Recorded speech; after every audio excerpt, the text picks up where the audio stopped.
Boa noite, de volta às nossas aulas de gestão mercadológica. E hoje, na aula 11, nós vamos terminar a nossa discussão sobre preços, para que na próxima aula, semana que vem, a gente termine a nossa matéria discutindo distribuição, que é ponto de venda, ou praça, e comunicação, que é promoção no nosso 4P, né?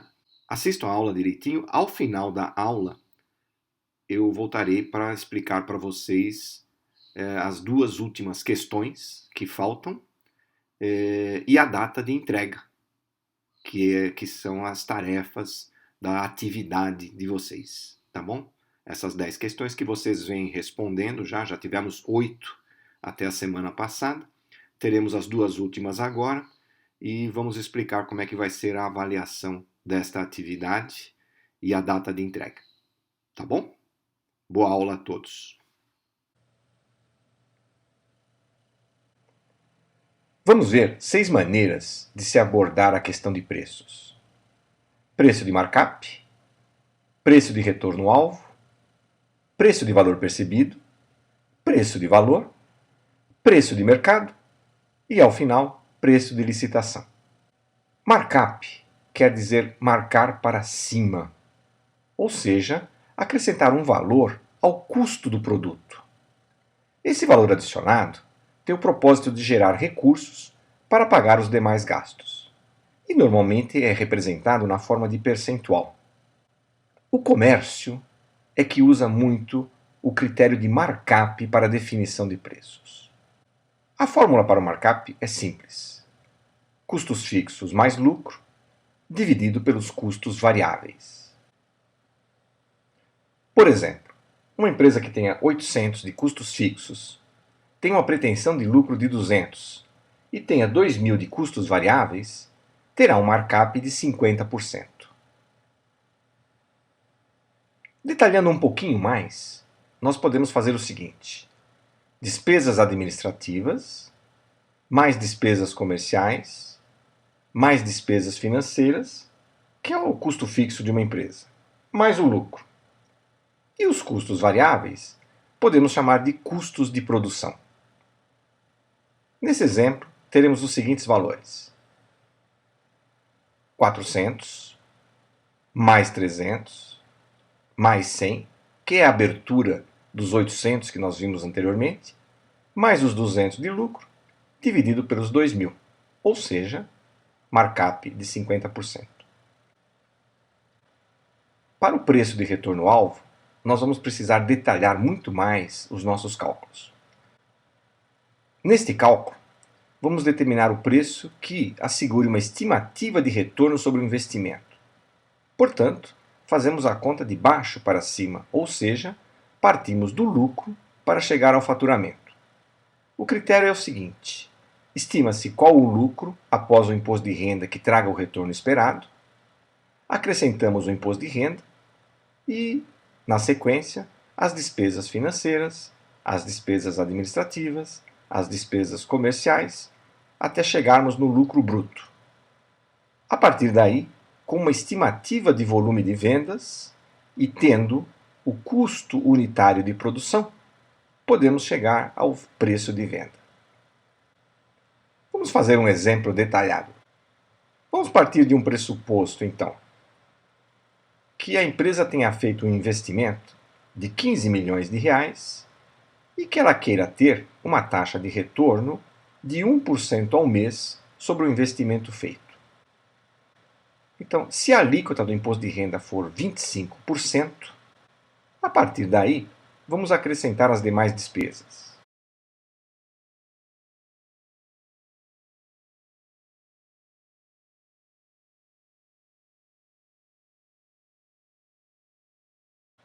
Vamos agora estimar o custo de mercadoria vendida. A multiplicação do custo unitário pelo volume de vendas nos dará o custo de mercadoria vendida previsto para o mês, que é da ordem de R$ 250 mil. Precisamos agora calcular os impostos para chegarmos na receita de vendas.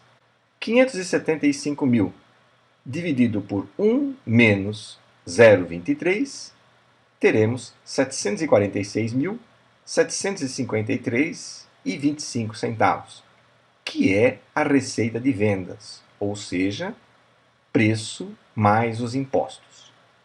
Como nós vimos que os impostos têm aqui uma alíquota de 23% sobre vendas, teremos R$ 171.753,25. Receita de vendas: R$ 746.753,25. Volume de vendas: 20.000 unidades. Preço com impostos: R$ 37,34 a unidade. Preço de valor percebido é baseado na percepção que os compradores têm do valor que estão recebendo e não dos custos dos produtos. É um critério muito aceito pelo pessoal de marketing e leva em consideração o posicionamento do produto no mercado. Para isso, é necessário determinar rigorosamente como o cliente percebe a relação de valor que existe no produto. Preço. Podemos dizer que é o que o cliente paga, e valor é o que o cliente leva. A relação entre preço e valor na mente do cliente é o que é importante para nós definirmos o posicionamento do produto no mercado. Vamos ver como se dá a percepção de valor na mente do cliente. Quando o preço é maior do que o valor, o produto se torna caro na mente do cliente. Está pagando por algo que não está trazendo muito benefício. Dizemos que aí ele tem uma baixa percepção de valor. O contrário, quando valor é maior do que preço na mente do cliente, o produto fica barato e dizemos que ele tem uma alta percepção de valor. O que nós devemos trabalhar, então? A questão de valor na mente do cliente. Quanto maior o valor, mais barato o produto. Quanto mais barato o produto, melhor a satisfação do cliente.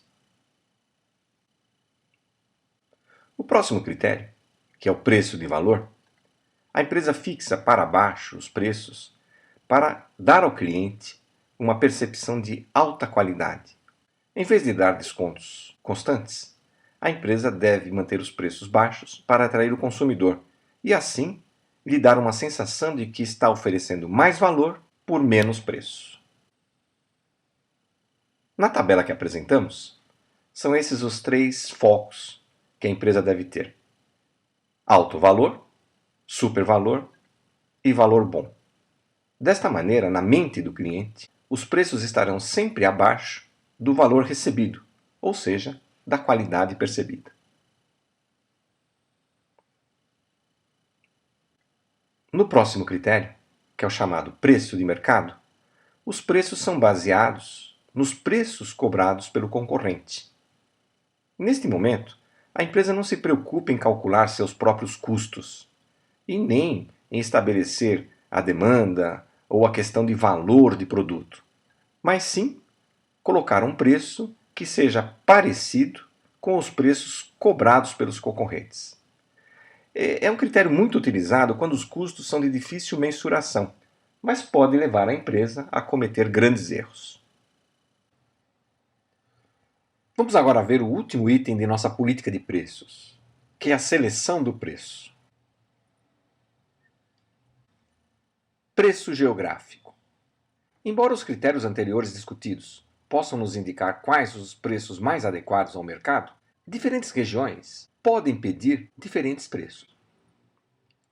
Então, um produto pode ter preços diferentes para regiões distintas. E essas diferenças podem ser originadas, por exemplo, por diferenças de impostos, por fretes, que geram custos de transporte, pelo poder aquisitivo da região, que é diferente de um lugar para outro, por diferenças na relação de oferta e demanda, ou por quaisquer outras causas que possam afetar o relacionamento da empresa com o mercado. O segundo tipo de ajuste que vamos ver chama-se descontos e concessões. Embora pareçam iguais, eles são diferentes. Vamos ver qual a diferença entre eles. Descontos é a diferença no preço que damos para a venda, por exemplo, à vista. São reduções nos preços que podem atrair o consumidor. No caso dos descontos, temos uma redução no faturamento atual, devido ao cliente exercer o seu direito no próprio ato da compra, ou seja, ganhar a redução no preço. No caso de concessões, esta redução ou vantagem é oferecida em compras futuras. Portanto, não há redução no faturamento atual, mas podemos esperar uma perda no faturamento futuro. A vantagem deste critério sobre o anterior é que nem sempre o cliente irá exercer o seu direito neste futuro. O terceiro item que vamos ver é o preço promocional. É uma espécie de desconto. O que fazemos é reduzir o preço, por exemplo, para o lançamento de um produto, para a abertura de uma loja, mas no final, o que nós queremos é atrair o cliente para usar o nosso produto, para testar o nosso produto. Características do preço promocional: deve ter um caráter temporário, precisamos avisar o cliente quanto tempo durará a oferta com o preço promocional. Pode ser usado como incentivo para o consumidor conhecer o nosso produto. Deve ter um motivo claro e conhecido pelo consumidor para que estejamos oferecendo esse preço diferenciado. E deve ser comunicado claramente ao mercado. O preço diferenciado pode ser feito para determinadas classes de consumidores, para determinados momentos onde queremos estabelecer uma relação maior com o nosso cliente, porém precisamos tomar cuidado para que os outros clientes que não recebam o preço diferenciado não reclamem por se sentirem prejudicados. Caso haja reclamação, devemos parar imediatamente com esta diferenciação de preços. Usamos o preço diferenciado para tornar um produto distinto aos olhos do consumidor, para dar uma sensação de exclusividade ou diferencial, por exemplo, de qualidade, ou para destacar determinado atributo que pode diferenciar esse produto do produto dos concorrentes. Finalmente, vamos ver o chamado composto de produto. Isto é muito utilizado hoje, principalmente pelas empresas de fast food e pelos bancos aqui no Brasil. Nas empresas de fast food, eles são chamados de combos, um diminutivo de combinado. Nele, a empresa coloca vários produtos em conjunto e oferece um desconto para que o cliente tenha a sensação de que está pagando menos para receber mais. Ou seja, uma sensação de ganho na compra do item. Ok, vamos falar então sobre a atividade do semestre. Eu estou dando aula para vocês em duas matérias: gestão mercadológica e marketing digital. E como nós tivemos no início das duas aulas informações para as duas aulas, então nós optamos para fazer a prova P1 única para as duas aulas. E nós vamos fazer a mesma coisa para a atividade. Tá? Então, nós já tivemos 8 questões. Essas questões foram postadas para vocês aqui na aula de gestão mercadológica. E hoje nós vamos colocar mais duas questões aí. E uma delas referente a marketing digital, sendo que as outras questões também, de alguma maneira, dizem respeito não a marketing digital, mas dizem respeito ao conceito de marketing que vocês precisam também para marketing digital. Então, resumindo, nós vamos fazer o seguinte: essas 10 questões vocês vão entregar e a nota delas, da atividade, será igual tanto para a matéria marketing digital quanto para a matéria gestão mercadológica.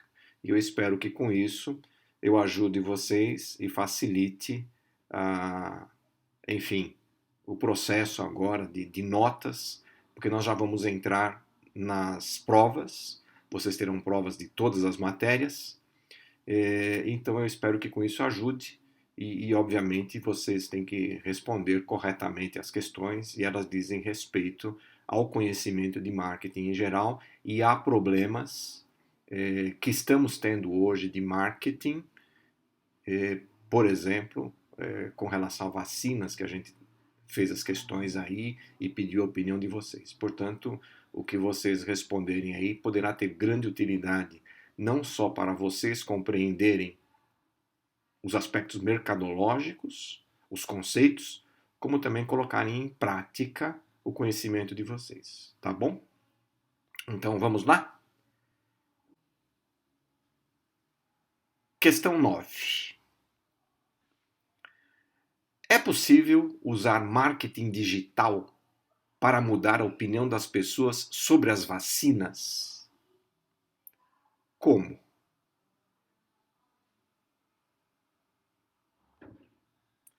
Questão 10. Crie um slogan. A gente não discutiu ainda comunicação, mas vocês sabem o que é slogan, né? Então, é uma expressão concisa, fácil de lembrar, um bordão, né? Uma frase que fácil de compreender e que auxilie na comunicação daquilo que a gente quer fazer, tá bom? Então, questão 10. Crie um slogan para uma campanha de vacinação. Pensem vocês, criem, certo? Pensem, cada um pense em uma frase e coloque essa frase aí como resposta. Simples, tá bom. Daí, vocês têm as 10 questões já prontas, né? E vocês vão fazer o seguinte. Da mesma maneira que vocês enviaram a prova P1 para mim, no meu e-mail, no meu endereço eletrônico, vocês vão fazer com essa atividade. Então, vocês vão num arquivo Word, vocês vão colocar um cabeçalho semelhante ao da prova. Então, vai ter lá o nome Centro Universitário Fundação Santo André, a atividade de gestão mercadológica e marketing digital, ou seja, a nota delas será única para as matérias gestão mercadológica e marketing digital. A data, o seu nome e o seu RA, seu registro, né? O número do aluno. E envie para paulo.oliveira@fsa.br, que é o meu e-mail que vocês já conhecem, até o dia 6 de junho. Por quê? Porque a partir do dia 6 começarão as provas P2 e vocês não terão tempo de se dedicar a essas várias atividades ao mesmo tempo. Então, façam isso rapidamente. Vocês já devem ter respondido às 8. Faltam responder só essas duas que eu coloquei agora. E já me mandem já no fim dessa semana, já complete, já fiquem livres disto, certo? Eu estarei passando até o final da semana também as notas da prova P1, recebendo os trabalhos logo até o dia 6. Eu já também passo as notas do trabalho e aí vocês já ficarão sabendo quanto que vocês precisam para na prova P2 para passar para o próximo semestre, tá bom? Ainda teremos aula na semana que vem. Ainda vamos discutir mais alguma coisa para encerrar aqui a nossa matéria e torná-los aptos a desenvolver trabalhos na área de marketing. Está bem? Então, respondam direitinho as questões, me enviem e a semana que vem teremos a última aula da matéria Gestão Mercadológica. Um grande abraço a todos. Bons estudos!